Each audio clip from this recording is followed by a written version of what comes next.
Hey everyone, my name is Anthony Pompliano. I'm the author of a brand new book called How to Live an Extraordinary Life. I was in the military, I've built and sold a number of companies, I've made 200 plus investments in private technology companies, and now I run an investment firm called Professional Capital Management. This book is a culmination of the various life lessons that I've picked up over the years. In this video, I'm going to answer as many of your questions as I can about what it means to be a father, a husband, a son, a brother, a friend, and someone at work. There's really two key lessons that you need when thinking about money.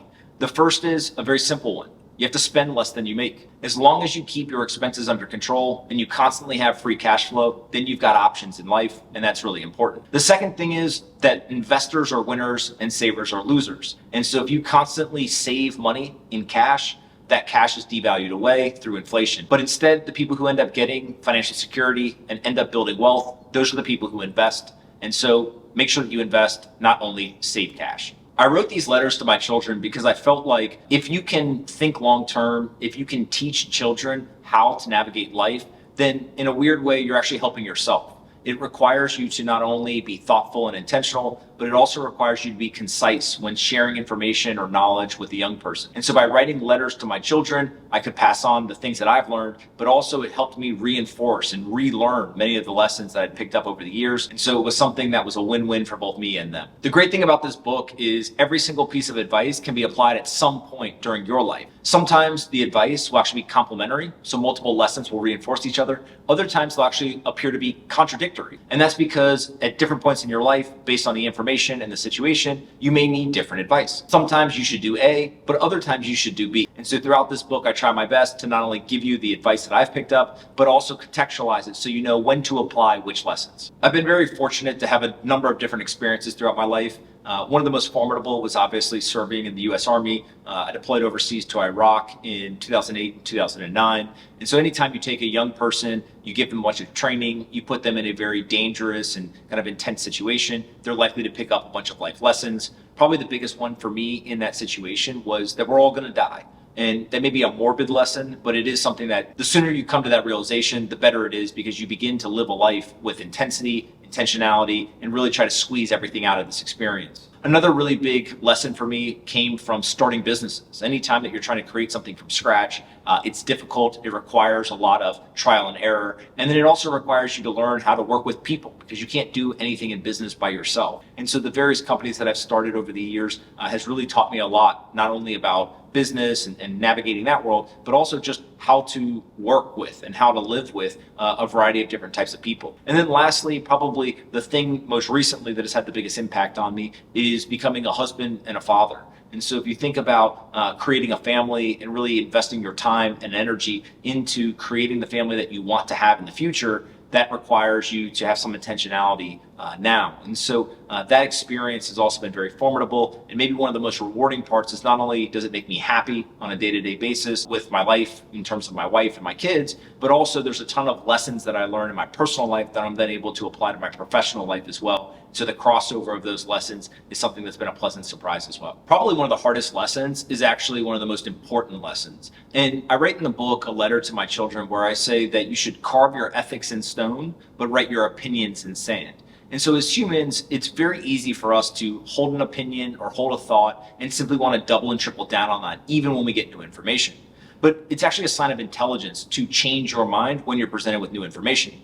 Now, there's a caveat to that, which is there's one type of opinion that you should never change your mind on, which is your ethics.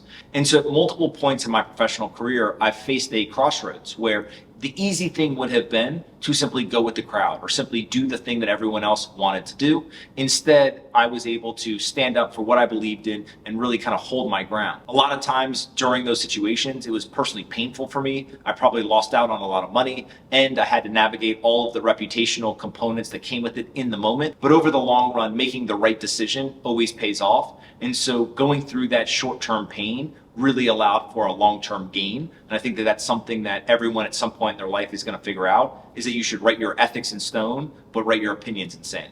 The best advice that I ever got actually came right before my children were born. A friend of mine called me and he said, "Hey, I only got 5 minutes, but I need to tell you something. I heard you're going to have a kid." And I said, "Okay, great. You're like the 20th person to call me with some sort of dad advice. What do you got?" And he said, "My best advice is don't listen to anyone. Every kid is different and you're going to figure it out."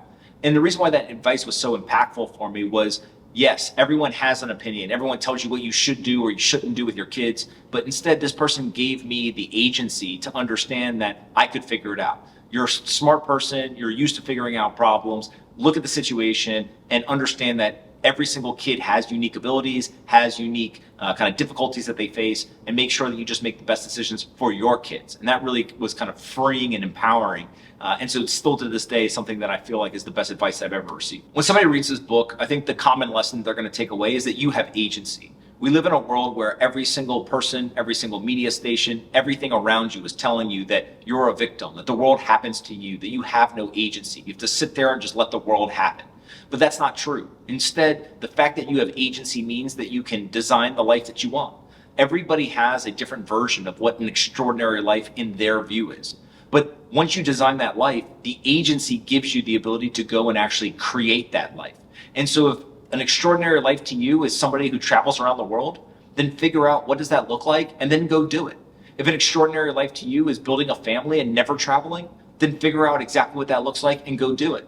Some people, an extraordinary life may be tied to their professional goals or some degree of wealth. If that is what you're aiming towards, then design that life and then go and accomplish it. But once you get agency and you understand that you are in control, the outcome of your life is determined by your actions, then you have that empowerment to go and actually act. And once you understand that you have agency, what I've found is that people tend to have a bias for action. That action leads to results. Those results end up getting them closer and closer to that extraordinary life that they want.